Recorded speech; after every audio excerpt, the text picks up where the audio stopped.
Весенний ветер, дух святой. Эпиграф.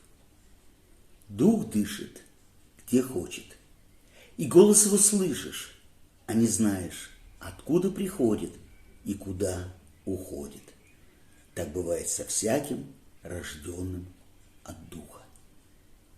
Евангелие от Иоанна, 3 глава, 8 стих.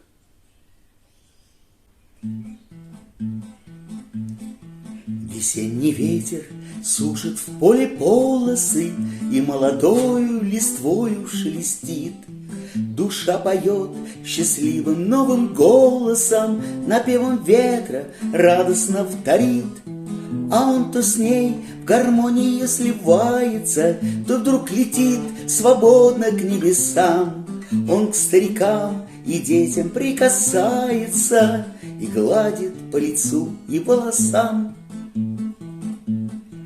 Откуда он, куда летит, неведомо, неуловимый, близкий и простой. Незримо тихо всех людей проведывал весенний ветер, Божий Дух Святой. Душа ждала его прикосновения, он пронизал насквозь и улетел. И совершилось свыше возрождение, и человек заплакал и запел.